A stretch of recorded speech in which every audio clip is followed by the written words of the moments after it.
Hello, hello, hello. Can't get this thing situated tonight. How are you guys doing this evening? It is 12:16 a.m.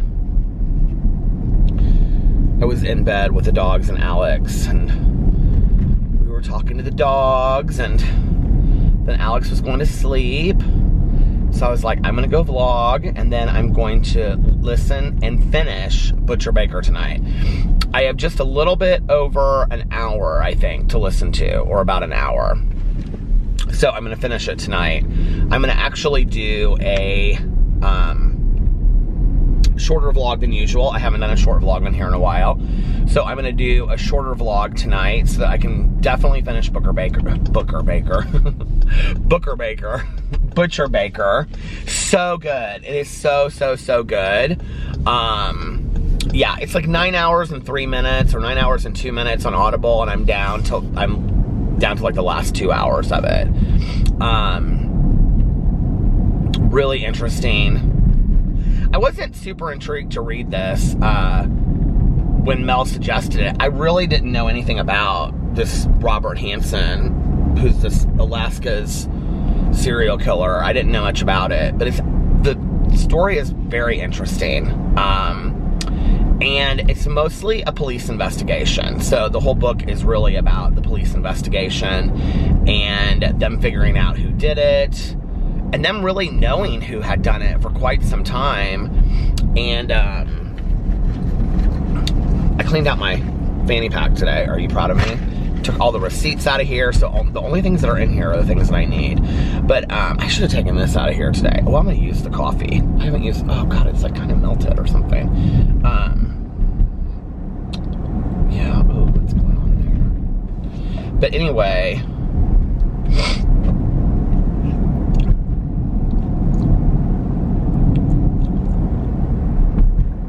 what is going on? It's like all melted and stuff. Do you see this? It's gross. Ugh. I used to love that so much. But it's interesting to read.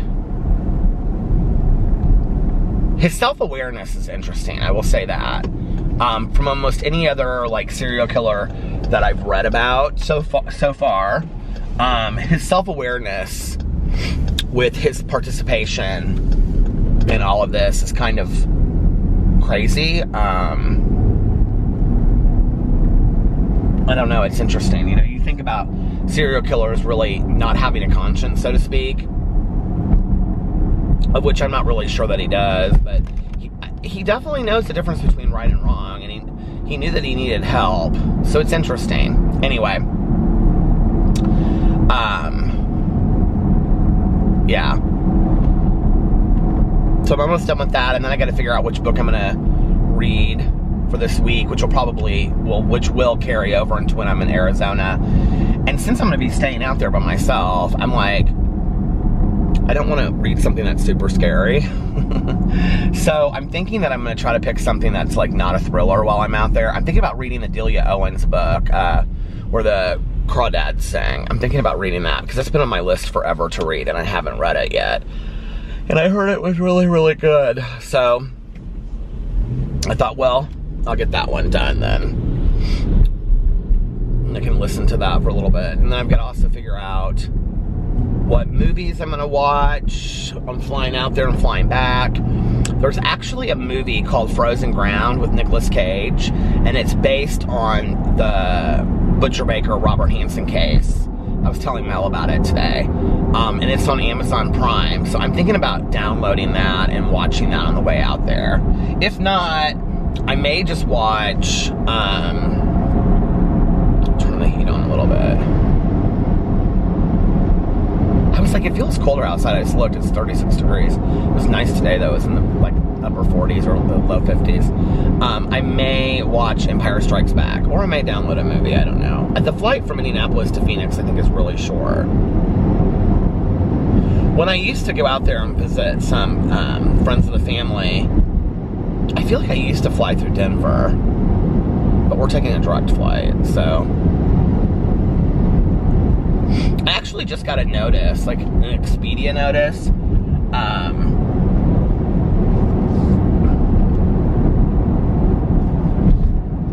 which was interesting because we don't have any trips planned through Expedia anytime soon. But we have in the past. And I just got a notice from them about the coronavirus and like travel plans and all this kind of stuff. I feel like I don't really know what to think about it, in all honesty. Like, I feel like half the things I hear are that you should be really worried, and the other half I hear is that you shouldn't be worried at all. And even in reading articles, it's interesting because they're like, oh, my nose. I meant to go up here and trim around my nose today. Like, even when you read articles from like the CDC and stuff, it's interesting because they are kind of the same way. They're like, well, if you have these symptoms, you know, like, don't get super worried. It could be no different than having a cold or influenza. You know, just like stay at home, don't spread it to other people, wash your hands. Like, prevention is to wash your hands and stuff like that. But,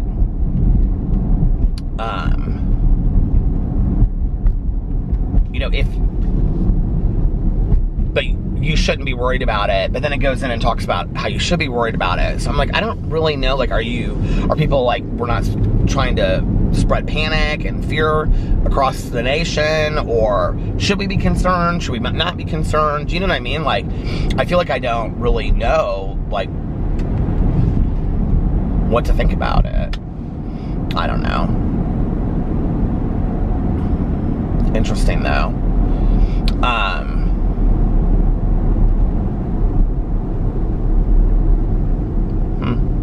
I don't know. But what do you guys think? I mentioned something about it one night on here, and a couple people had some things to say.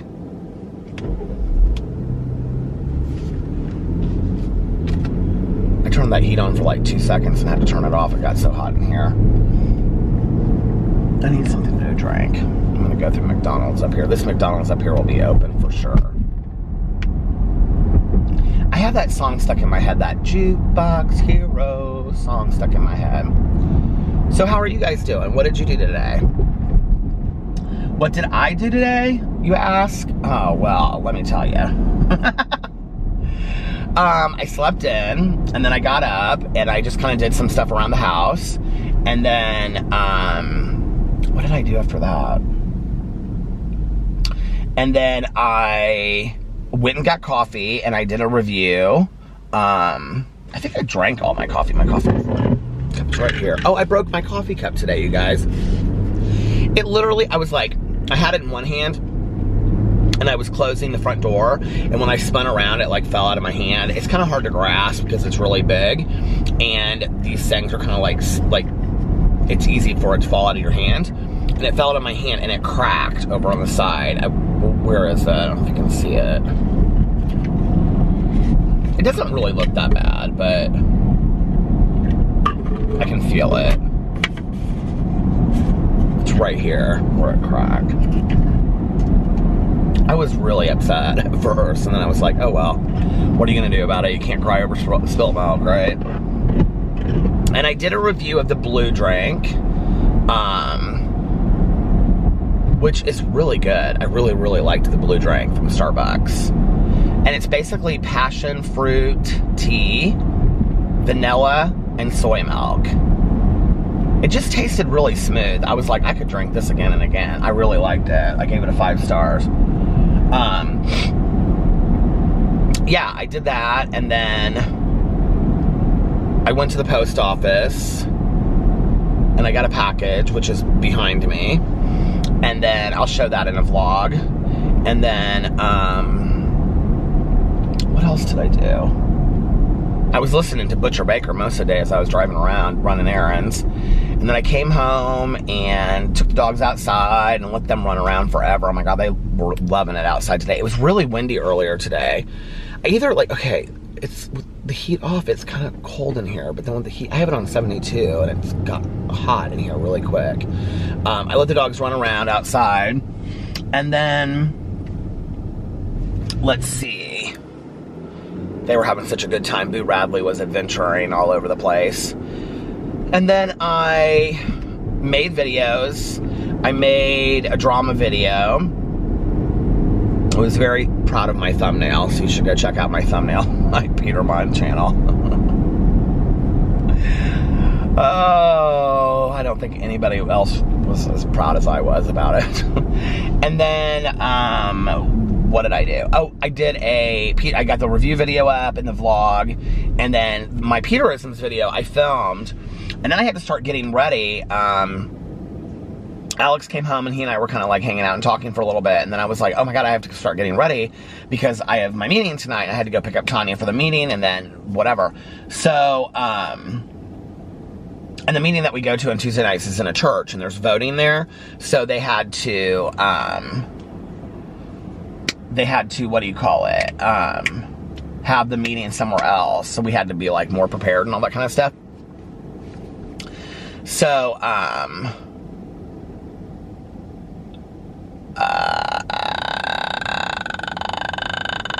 a creaky Halloween door. So anyway, I had to like go and get her, like, you know, make sure that we were like on time and all that kind of stuff. So I went upstairs and I was like finishing uploading my drama video, and I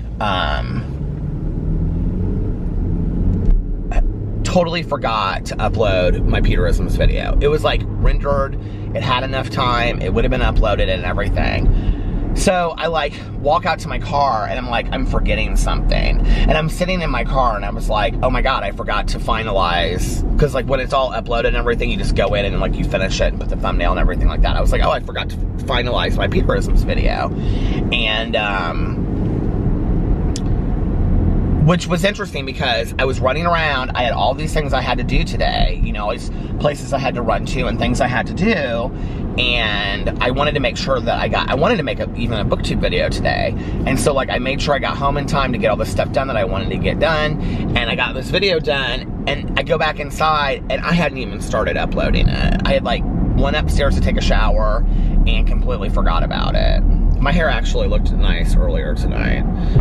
Here, I'm just gonna take this hat off for right now. I know it doesn't look very nice, but whatever. I use my Lush shampoo and conditioner. I really, really love the Lush shampoo and conditioner. It just really makes my hair feel real healthy. And I love the Soap and Glory body butter. I'm kind of obsessed.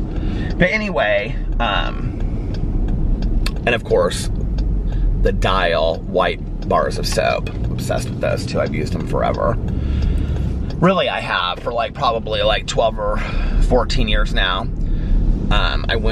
My friend in Denver, he used to have like 20 of them underneath the sink. He used to always, oh my god, there's like a line from a fountain pop.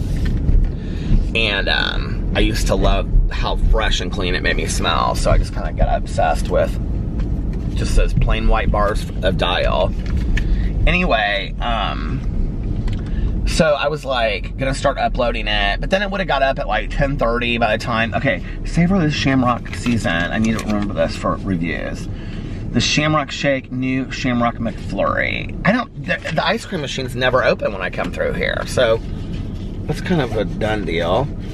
But anyway,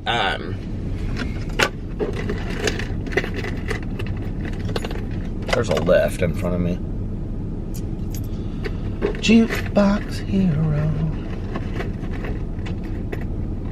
I literally have so much change down here, it's ridiculous. I think it's 109 and 111. It's different, like the two different McDonald's I go to. So I was sitting there and I just shut my computer and I was like, I'll just upload it tomorrow because it's stupid to get it up this late. So tomorrow will be my Peterisms video, will go up. But I was kind of frustrated about that. Look at that quarter pounder of cheese. I haven't had a quarter pounder of cheese. I haven't had any meat in 2 years and 7 months. It's weird, like, I don't really think about it much anymore. Like, when I go to a restaurant, I always, like, you know, make sure that they have, like, vegetarian options and stuff like that. But I don't really ever think, what is going on here?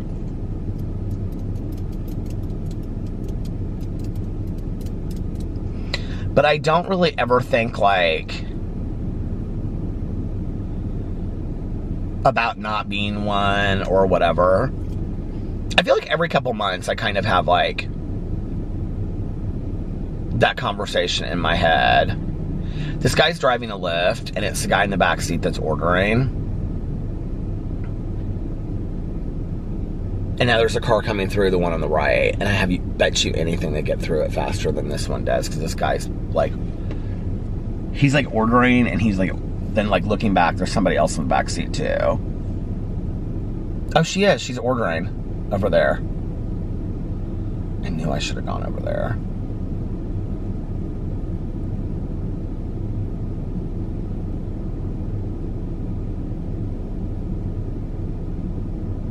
If she pulls in front of this other car, I'm gonna be like, what are we doing?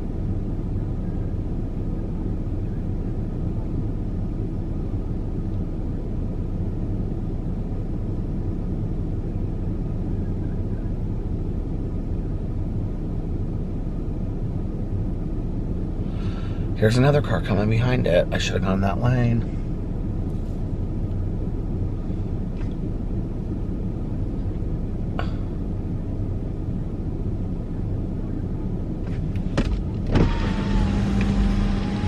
What's he even doing? Is he like pulling out? Not going? He didn't even end up ordering.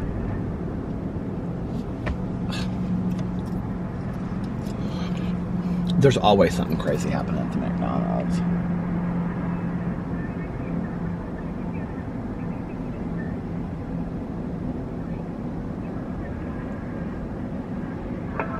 I'm sorry, we can't take any orders for about 10 minutes. Our system just went down. So we're trying to get it back up and going. I am so sorry.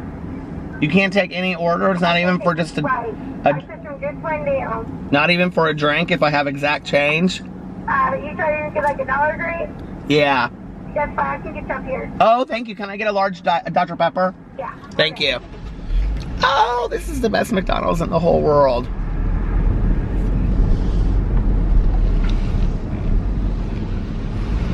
This girl too, people are mean to her. She's so fantastic.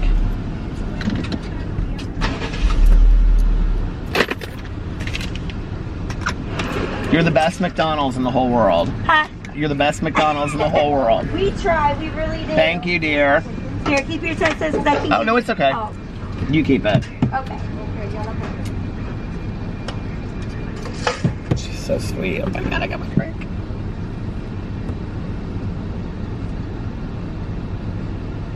She's in there dancing.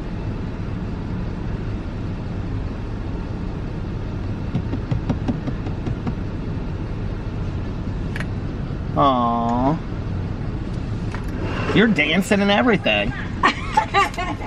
Thank you so much. I really appreciate it. You're awesome. Thank you. Oh, they're all waving to me in there. Oh, that was so sweet. Oh. Now that is what you call service right there. Yep. Thank you very much. Thank you very much. That's the nicest thing that anyone's ever done for me. Well, today at least. It never hurts to ask, right? It doesn't hurt to ask. That's where,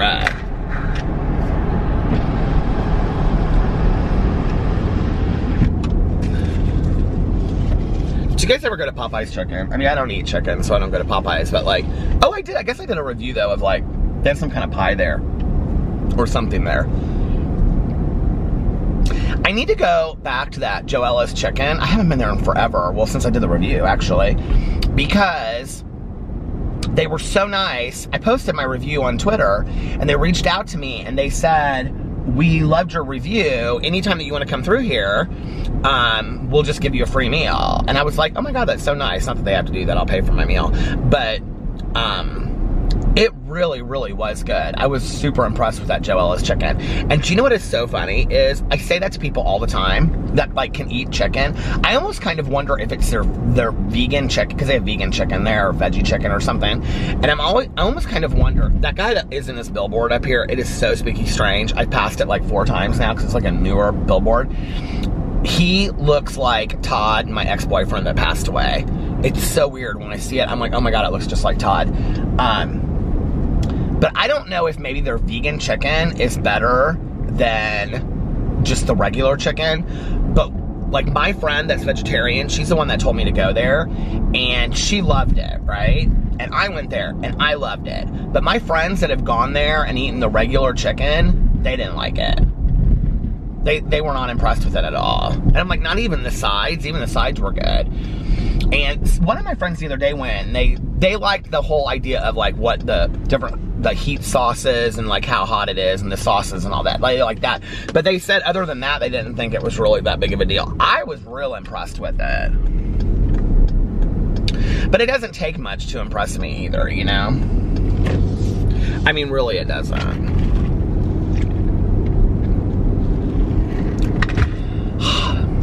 Perfect. Thank you very much. Super 8 Motel. Have you guys seen the movie Super 8? I love that movie. I don't know why. I feel like that was like the last, well, I guess it was kind of a summer big. Gotta do my upper lip. There's like, I guess it was like the last big blockbuster hit that's kind of like, you know what I mean? Like, but I didn't really love it. I thought it was dark. I mean, I knew it would be because of the original, which I think I saw at some point in my life. I just don't remember very well. I just like Super 8 more. I thought Super 8 was good. I like anything that has to do with aliens, obviously. So then I took a shower, used all my products, I did all that, told you about all that. And, oh my God, you guys, okay. So last night when Tanya and I got a fountain pop, the gas station up here, the Shell gas station, we were like driving by it and we were driving around. Well, I took her to IHOP and then we were driving around and we drove by this Shell station over here.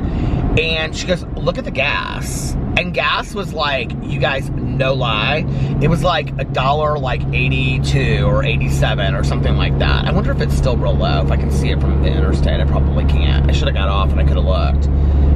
But anyway, I was like, and I thought to myself at first, I was like, is that low? Like, does that feel low? I don't know. So anyway, she's like, that is so low. And I was like, she goes, why do you think it's so low? And I said, I don't know. Well, we passed another gas station and it was like 287. And I was like, well, it must have just been a mistake or something. Yeah, they don't have it. I can't see it up there, what it is. But I was like, that must just be a mistake, right? So then when I got done vlogging last night, I don't know when that was, but anyway, I pulled into that Shell station because I was like a half of the tank, like full, I had half of a tank full, and I looked and I thought, if I pull up to it and it says like 287, or I think it was 287, 286, 287, I don't know, 282 something, but it's 280 something. No, 180. I was like, if I pull up to it and it's that cheap, I was like, I'm filling my tank, right? So I pulled up, it was, oh, I know, it was while I was listening to my audiobook. So I pull in, and sure enough, on the gas thing, actually it looked like it said it was $1.88, because it said it looked like it was 88 cents. So I started pumping my gas, and it was $1.88. So I go inside, because I'm going to the bathroom, right? And I said to the guy, I go, do you know why your gas is so low? Oh, it's gonna stop, hold on. Okay, I said, do you know why your gas is so low? And the guy was real nice, and he was like, I have no idea. He was like, I kept on thinking maybe they have like extra barrels in the basement they found they put up there. Hardy har har. But anyway, isn't that crazy that gas was so cheap? I could not believe it. $1.80 something. We'll never know now. 86, 87, 88. Well, I guess I could look at my receipt and tell you. I totally should, because I know that everybody wants to know exactly what it was. Nobody cares. But I was so impressed because we haven't had gas that cheap in forever. And then I kind of started freaking out. I was like, is it because of the coronavirus? Because Tanya had said earlier when we were driving around, she goes, do you think it's low because of the coronavirus? And I said, well, Tanya, what would that have to do with it? She goes, I don't know, but maybe something. Because Tanya and I are conspiracy theorists. And so then I was like, well, maybe it is because of the conspiracy. Then I got real worried late at night. And I was like, are they everybody's lowering gas because of the coronavirus? So, I don't know. But I thought that was weird. Do you think that's weird? We'll pass some gas stations on the way and I'll see what the gas is. There's a Shell sign right there, but they don't have how much it is up on it.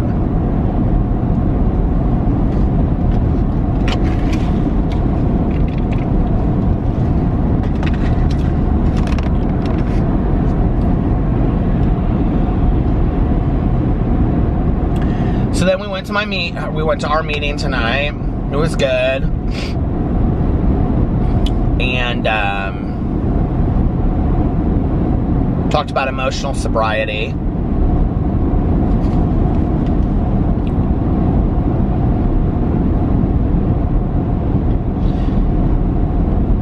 It's interesting when you think about this whole idea of like dry drunks, right? Like, so there's this term called a dry drunk. Like, I was sharing this tonight about, you know, I talk about this on my videos a lot about that there were 4 years that I didn't go to meetings and I had no spiritual foundation. I had no emotional sobriety whatsoever. And emotional sobriety is really like, when you take the drink away, you take the drug away, what's left? You know, like, are you working on your issues? Are you doing inventory? Are you, like, seeing what makes you tick? You know, are you asking yourself, am I a kind person? Am I a compassionate person? Am I treating people in my life well? Am I trying to do good in the world? Like, if that makes sense. Like, you know, like... And then there's this idea of a dry drunk. And a dry drunk is somebody that, like, if you think of who we are when we're drinking, right? That we're usually not the nicest, best people in the world. That you literally just take the drink and put it down, but you don't change anything else about who you are as a person, right? You don't change, like, how you treat people, taking responsibility for actions, taking a look at your character defects, making amends to people. You don't do any of those things, right? You're still irritable, restless, and discontent. And so, that's what you're left with. The whole idea is that you're a dry drunk, basically, right? That you're a drunk still. There's a difference between somebody that's sober and somebody that's drunk. You know, that you're still a drunk, but you've just taken the alcohol away. And you know what's really scary is that those 4 years, which in all reality wasn't that long ago. I mean, it was, for me, it started the year that my mom passed away, you know, and then, but those 4 years were some of the darkest 4 years I've ever had. Excuse me. Like, I wasn't, and not that this has to mean anything for anybody else, but for me it does. You know, I was not reliant on any kind of higher power. I didn't pray. I had no real kind of faith in anything. And I don't just mean in any kind of spiritual faith. I had no faith in anything. Like, I don't think I had any faith in people. I don't think I had any faith in good outcomes. You know, my mom passed away, and I got very angry.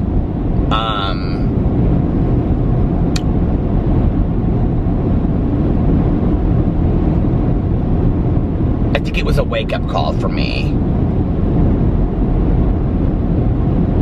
I think up to that point, I kind of just thought... And you know, and the reality is that before I stepped out of going to meetings and working a program, I wasn't really doing a whole lot for my recovery anyway, you know? And I think that,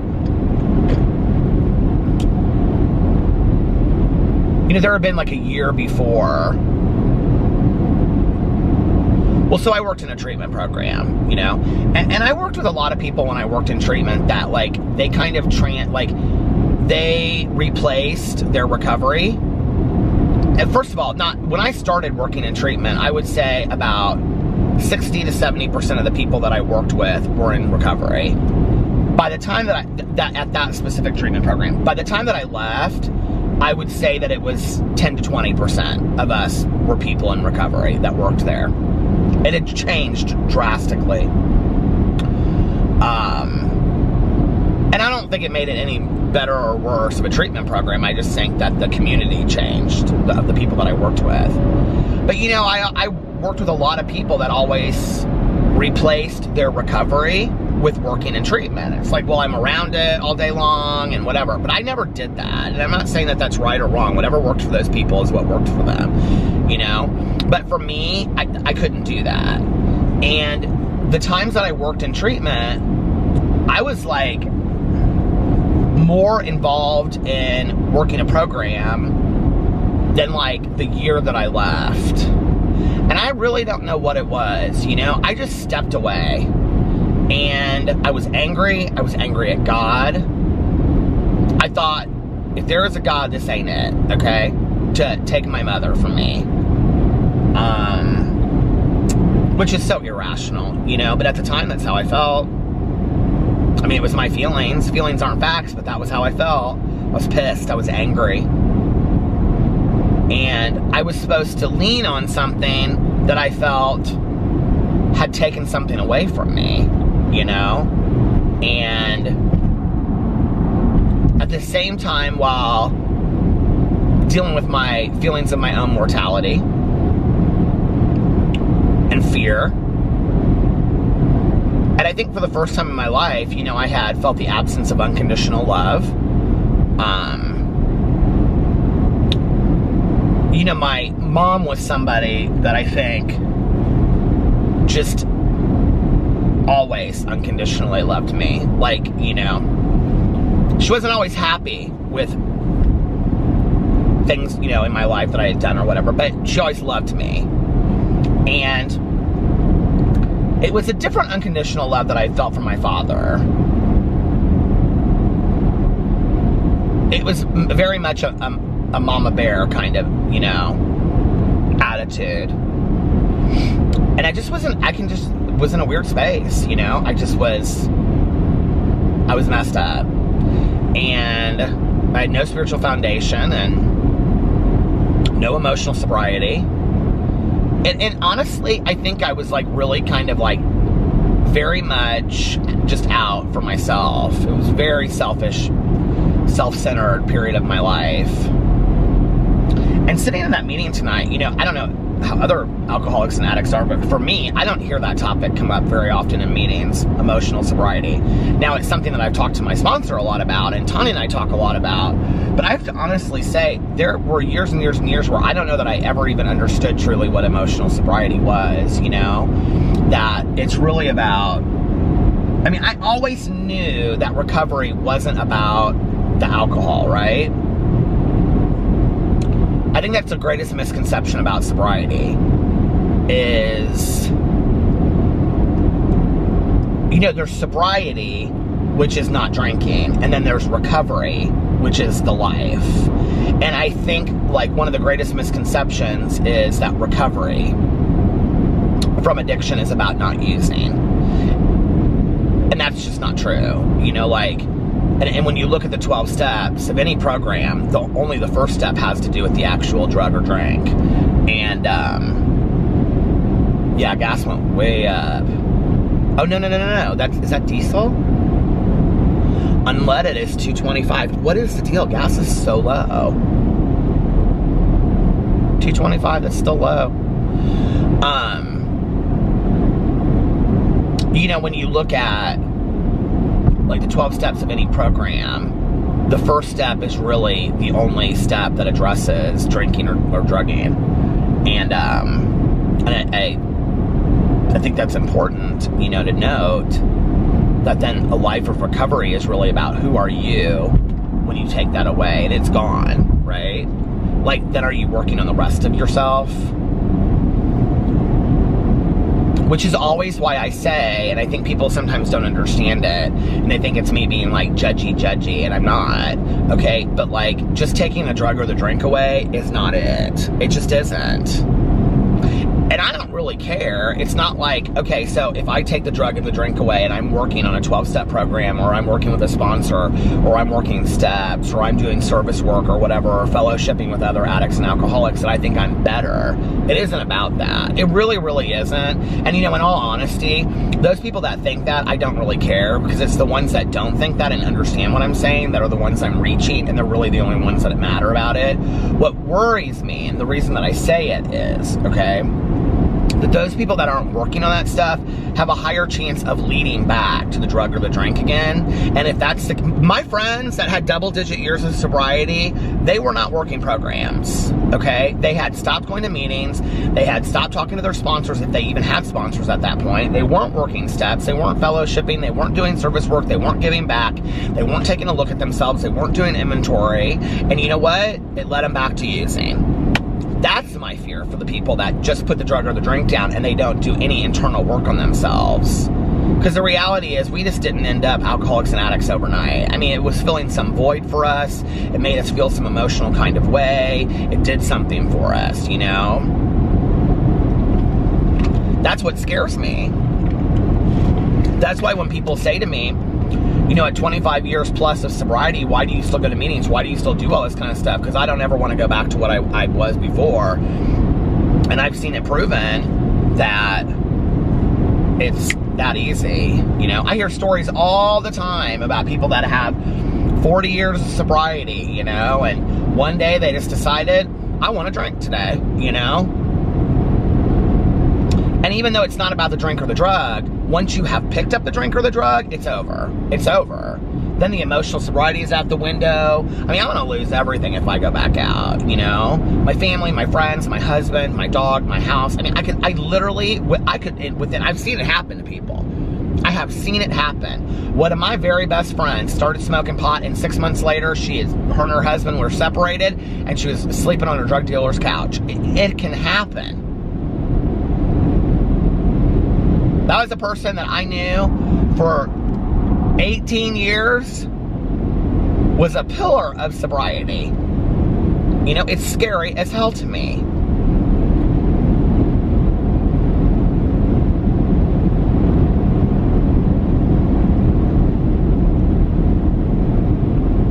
So tonight was a good meeting to me. It was a good reminder, you know, of where I've been, and a good reminder to continue to work on my emotional sobriety. There's actually, if you want to know more about it, there's quite a few books out there about emotional sobriety. I need to read one. I need to, like, get online. There's, like, I looked it up tonight when I was leaving. There was, like, 2 books that were about emotional sobriety. I was like, I'm going to pick one of these up. One of my friends back in the day, she, I want that. Laneige, where is it at? She read this one book on emotional sobriety. She said it was fantastic. I might call her up and ask her what it was.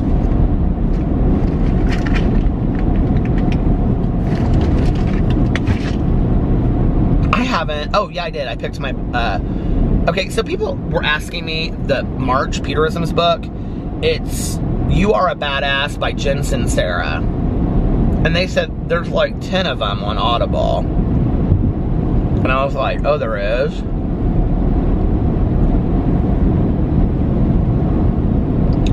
I only thought there was one. Well, I have one that's like 5 hours. And that's the one that I'll be reading.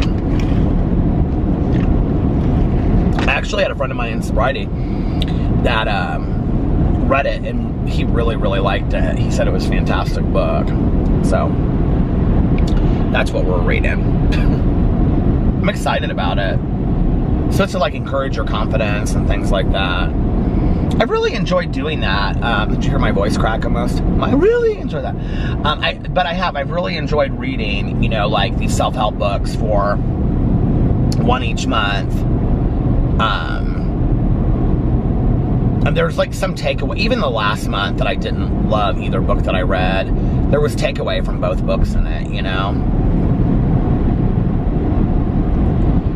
Oh my God, so you guys know about this Reddit thread, The Good Judies, that Mariah started for me. It is so nice. You guys, there are so many like subreddits underneath there, like so many like threads. Tanya has her own now. I was showing her tonight. Somebody said some stuff. And people are really nice over there.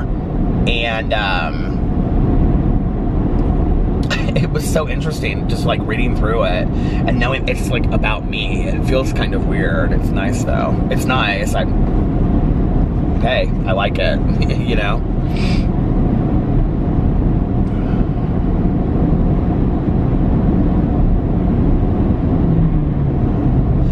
Dream, dream, dream, dream when I love you. I drove around and listened to some music today too. I was listening to some Paul Simon. I love Paul Simon.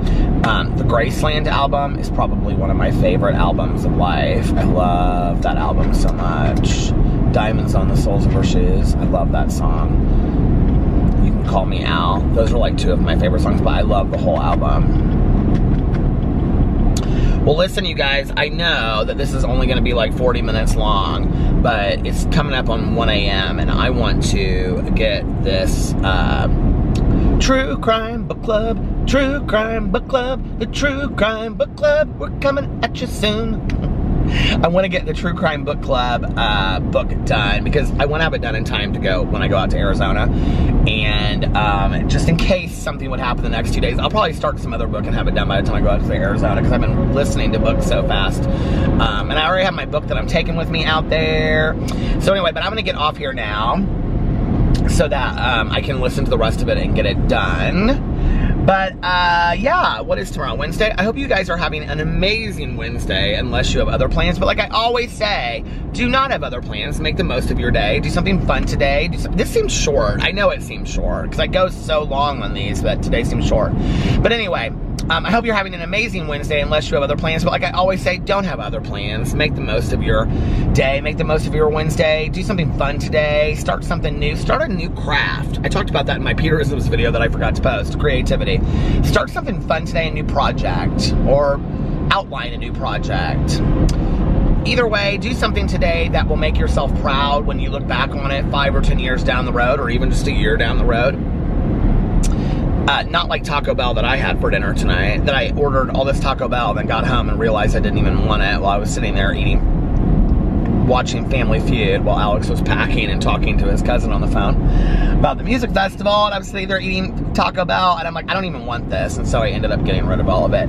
But anyway, that was not the one decision that I made that I was proud of. I should have just, I don't know, had carrot strips or something instead. Alright. And I've been eating so bad lately. I need to start eating healthy. That's the one thing. I keep on saying I'm going to do it, and I just don't do it. But anyway, and let's see. And if nobody else has told you this today, I love you. Make sure that you look at yourself in the mirror every single day and you say, are you ready? Say it with me. I love you. You are valuable. You matter. You are worthy. You are worthy of good things. And you are a good person. And you are talented, you are funny, you are smart, and today is going to be a phenomenally amazing good day, full of laughter and joy and really good positive opportunities. And 2020 is your year. You're going to succeed in so many areas and achieve so many things in 2020. It's going to be the best year ever. It's the best year of your life, 2020. And most importantly, make sure that you let other people know in your life how much they mean to you. Pick somebody out today, just randomly, and say, hey, I just want to let you know. Somebody did this to me today. Oh my God, somebody did this to me today. And let them know how much they mean to you. And, it really was a nice meaning, nice feeling too. But let somebody else know how much they mean to you. And I forgot about that till right this second. Let them know how much they mean to you and just say, hey, you know what? I just want you to know that you mean a lot to me and I am really thankful that you're in my life. And don't forget to practice random acts of kindness. And what is it? Don't tell anyone. I love you guys, and thank you for watching tonight, and I love you, and I will see you tomorrow. Bye. Love ya. Since it's short, I thought I could give you one more I love you. So, I love you, and I hope you have a wonderful day. Bye. Love ya. Love you, love you, love you, love you, love you.